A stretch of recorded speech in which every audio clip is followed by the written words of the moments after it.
Za lovljenje kralja moramo imeti vedno damo v določeni barvi in džeka v določeni barvi, v našem primeru v piku.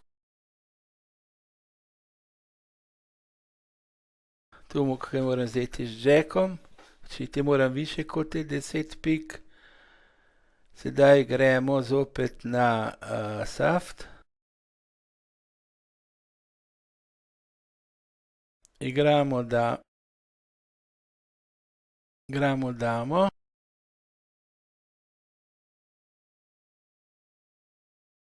Igramo pika in ujeli smo kralja z asom. V nadaljevanju odigramo še pika.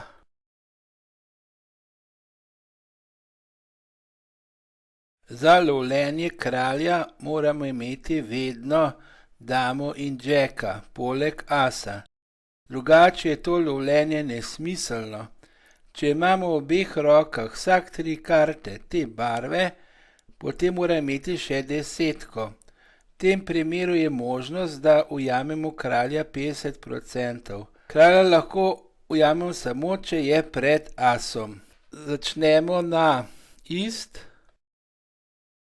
z 9. Pač igramo nizke karte, zopet igramo nizko.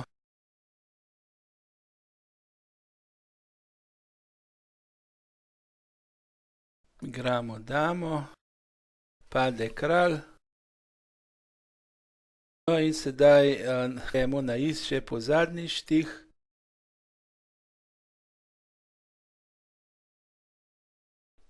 Lahko pa kralja lovimo tako, da igramo malo proti asu in igramo na primer džek ali 10 seveda, če imamo v roki še damo, na primer v piku.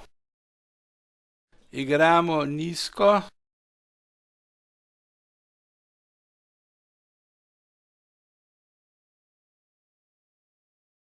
Gremo na saft.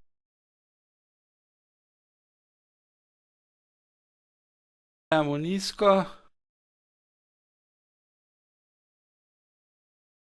Gremo na saft.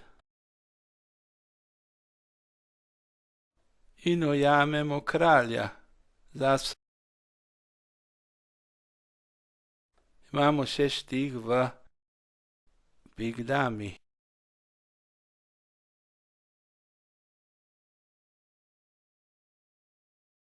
Loviti kralja samo z damo brez džeka je neumnost, ker bodo izkušeni tvegali kralja na damo in bo potem džek najvišja karta, ga bodo zvisočili.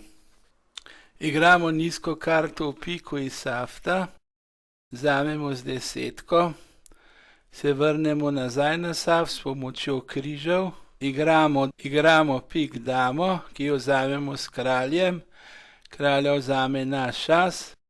Sedaj je postal džek visoka figura, ker smo ga zvisočili in naredi štih.